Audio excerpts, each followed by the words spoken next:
भाजप सरकारच्या दरवाढीच्या विरोधात महामोर्चा.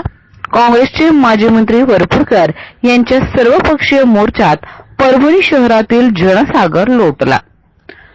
परभणी शहरात वरपुडकर यांच्या वतीने शनिवार बाजार ते जिल्हाधिकारी कार्यालयापर्यंत सर्वपक्षीय महामोर्चा काढण्यात आला.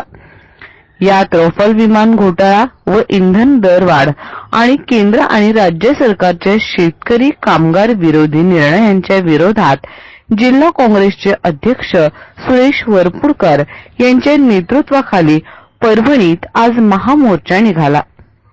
सर्वपक्षीय नेत्यांचे आणि पक्षांचे समर्थन असलेल्या या मोर्चात विविध पक्षाचे नेते, कार्यकर्ते, शेतकरी, महिला व सामान्य नागरिक मोठ्या संख्येने उपस्थित होते.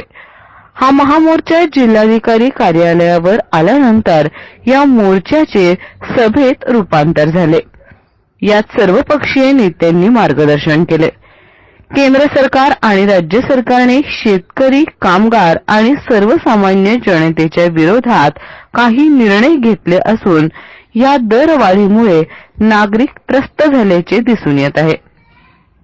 रफाल घोटाळा प्रकरण, हवामान खात्याने व्यक्त केलेले मतप्रदर्शन यावर टीका करण्यात आली आहे. केंद्र आणि राज्य सरकार जनतेची दिशाभूल करीत आहेत. सरकारच्या विविध घोषणांचा यावेळी पंचनामा करण्यात आला. वरपुडकर यांच्या नेतृत्वाखाली निघालेल्या या महामोर्चात स्वराजसिंह परिहार, महापौर मीना वरपुडकर, उपमहापौर सय्यद समीर उर्फ माजूलाला, भगवान वाघमारे, बंडू पाचलिंग, राजन क्षीरसागर, माधुरी क्षीरसागर यांच्यासह परभणी जिल्ह्यातील महिला व पुरुषांचा प्रचंड जनसागर या महामोर्चात उपस्थित होता. आज काँग्रेस, राष्ट्रवादी काँग्रेस, मार्क्सिस्ट कम्युनिस्ट पक्ष, भारतीय कम्युनिस्ट पक्ष, शेका पक्ष, समाजवादी पक्ष, कवाडे गट, स्वाभिमानी शेतकरी संघटना या सर्व आणि समविचारी पक्षाच्या वतीने आज प्रचंड मोर्चा आम्ही जिल्हाधिकाऱ्यावर काढलेला आहे. या सरकारच्या विरोधात, भाजप आणि शिवसेनेच्या सरकारच्या विरोधात. या सरकारनं आतापर्यंत राफेल घोटाळ्यामध्ये जे रिलायन्स कंपनीला जे 12 दिवसाचा फक्त अनुभव असताना ज्या संदर्भामध्ये त्यांना एक पूर्ण मोठे जवळपास 36 कोटी रुपयाचा मुनाफा करून दिलेला आहे, संदर्भात जनतेला आलेला आहे.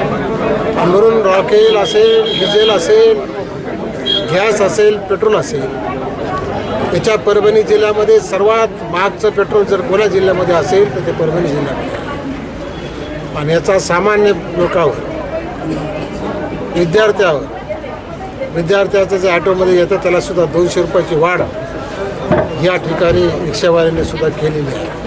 म्हणून रिक्षावाले सुद्धा आज खूप मोठ्या संख्येनं आमच्या मोर्चामध्ये सहभागी झालेले होते.